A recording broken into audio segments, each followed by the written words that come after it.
beertiis lagu magacaabay Gocondhaale eedood maqasheen ayaa joognaa ku suganahay beertu waa beer wanaagsan idinka arkaya waxaan meesha ku jiraay waa bartiikh ama waa shamaam shamaam weeyi waa shamaam ama bartiikh weeyaan isaga berrita aanu reeri doonaa insha allah haddaa laydhaho maantase 500 oo midh oo xabxaba ayaa waxaa loo raray cabdi geedi iyo adayte lugaya sheekh leelay damasha fogaxo dhulkaas oo dhan waa loo rari doonaa oo gaariga u soo noqon doona maanta beertu waa maalintii noogu horreysay xaabta un baan ku filaysiinay laakiin bartiikha waxaa loo qaadi doonaa Hargeysa haddii alla qadaro oo aad iyo aad ugu magac leeyahay beertu waa beerta ballaan aad arkaysaa waxaa ku yaalaana waa bartiikh iyo xabxabo waa laga raray insha allah waxa weeyaan tabaxabukii oo uu go'ay oo isagu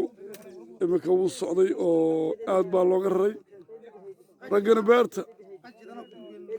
raggana beerta maanta ugu horreysa haddana say u beerteen waa si qurux badan dadaal xaaji cabbaas waa gaadhaa way iska baran doonaan wixii dhimanna way baranayaan biyaha meel dheer bay kala soo baxayaan laakiin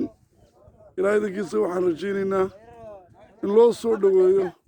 oo ceelka bartakaa laga qodo si koonaha dhankaa bari u beegan oo dhan ay u beertaan marka insha allah alxamdulillaah tacab marka loo soo baxo ninka ilaahay ma khasaariyo awa basash waxaa kaloo ku yaalla basal oo iyaduna imse u harsan ilaa adigu 20 cisho u harsan tahay baa ku taalla alxamdulillaah qajnaaw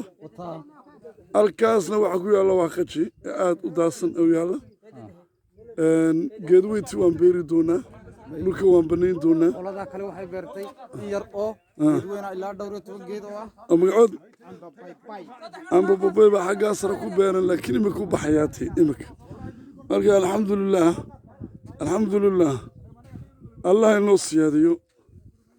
waa iska beermi doontaa waa iska bixi doontaa waa iska soo kori doontaa itaalkoogay socdaan allah ka aqbalo assalaamu calaykum ورحمة الله تعالى